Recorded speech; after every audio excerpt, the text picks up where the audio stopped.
मित्रों नमस्कार।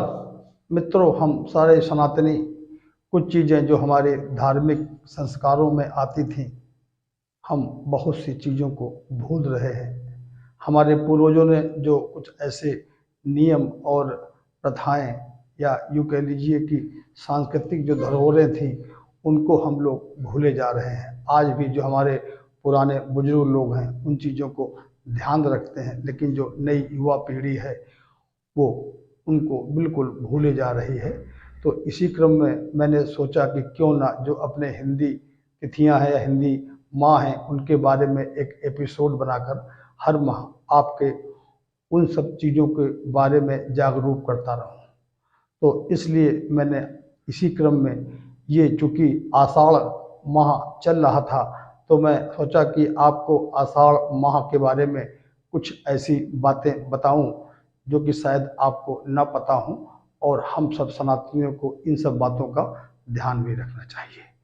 मित्रों, जो ये आषाढ़ माह है ये 5 जून से 3 जुलाई तक का रहेगा लगभग। आप इसको जान लीजिए, ये हिंदी माह है। मैं आपको इंग्लिश जो तारीखें कैलेंडर चल रहे हैं उसके हिसाब से मैं आपको बताने का प्रयास कर रहा हूँ कि आषाढ़ माह अपना 3 जून से प्रारंभ हो चुका है, जो कि 5 जून से प्रारंभ हो चुका है, जो कि 3 जुलाई तक का रहेगा। इस माह को हिंदू कैलेंडर के जितने भी माह हैं, सबसे सर्वश्रेष्ठ और सबसे दान पुण्य वाला और सबसे श्रेष्ठ माह इसको माना जाता है।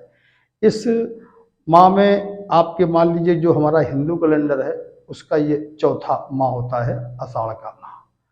इसमें इसको बहुत पवित्र माह भी कहा जाता है। पूर्वाषाढ़ा नक्षत्र और उत्तराषाढ़ा नक्षत्र में चंद्रमा इसमें रहते हैं, इसीलिए इसको शायद आषाढ़ माह का नाम दिया गया होगा।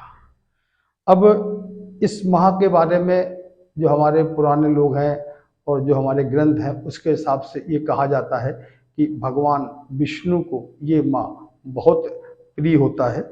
इस माह में बहुत सारे ऐसे त्यौहार कह सकते हैं, छोटे मोटे, या तिथियां कह लीजिए, जो कि ग्रहों के हिसाब से, नक्षत्रों के हिसाब से बहुत श्रेष्ठ मानी जाती हैं।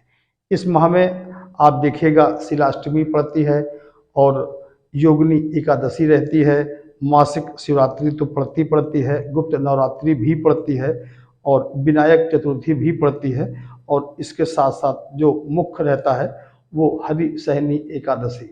तो जो हरि सहनी एकादशी है उसके बारे में तो आप लोगों ने बहुत बार सुना होगा, उसके बारे में भी हम विस्तार से बताएंगे। तो जो हरि सहनी एकादशी को हम लोग देवशयनी एकादशी भी कहते हैं।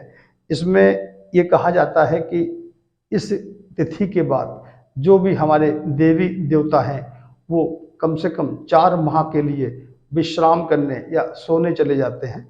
आपने अक्सर देखा होगा इसी माह के बाद से धीरे धीरे शुभ काम जो भी होते हैं वो धीरे धीरे लोग बंद कर देते हैं, और फिर ये करीब वही नवंबर के आसपास से फिर शुभ काम करते हैं। तो इन 4 माह में आप समझिए कि ये चीज़ होती है। मित्रों, अब इसमें एक आषाढ़ की अमावस्या पड़ती है, जो कि 17-18 जून को पड़ेगी। इस अमावस्या का भी बहुत महत्व है।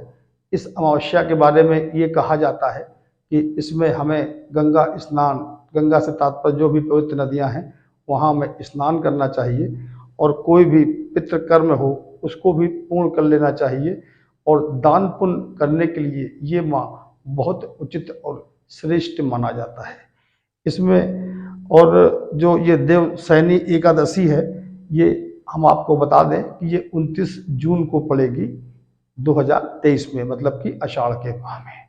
और इसमें जो विशेष तौर पर हमारे पूर्वजों ने दान का जो प्रथा रखी थी कि हमको खड़ाऊ का दान करना चाहिए, चूँकि खड़ाऊ तो आजकल नहीं चलता, तो आप किसी को चप्पल भी दान कर सकते हैं, छाता दान कर सकते हैं, नमक दान कर सकते हैं, मिट्टी के बर्तन दान कर सकते हैं, आंवला, तिल, जो भी इस तरह की चीज़ें होती हैं। शायद हमारे पूर्वजों ने आषाढ़ माह में बहुत गर्मी पड़ती है, शायद इसी को ध्यान में रखते हुए ऐसी विधि विधान बनाया होगा कि जो गरीब हैं, जिनके पास समस्याएं हैं पानी की, चप्पल की, या धूप से बचने की, उन चीज़ों का जो लोग भी दान पुण्य करते हैं उनको इस माह में बहुत लाभ मिलता है।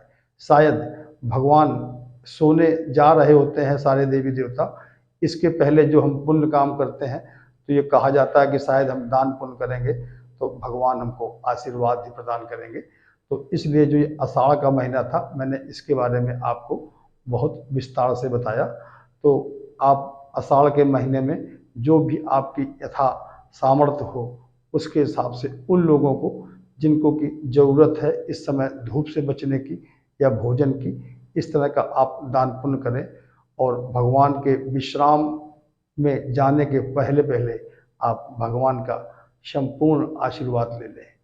नमस्कार मित्रों, हमारे इस चैनल को सब्सक्राइब भी करते रहिए और बेल नोटिफिकेशन में ऑल की बटन भी दबा दें, जिससे कि मैं हर माह के जो भी आपको माह के बारे में बताऊंगा वो उसका जो नोटिफिकेशन होगा वो आप तक पहुंच जाए।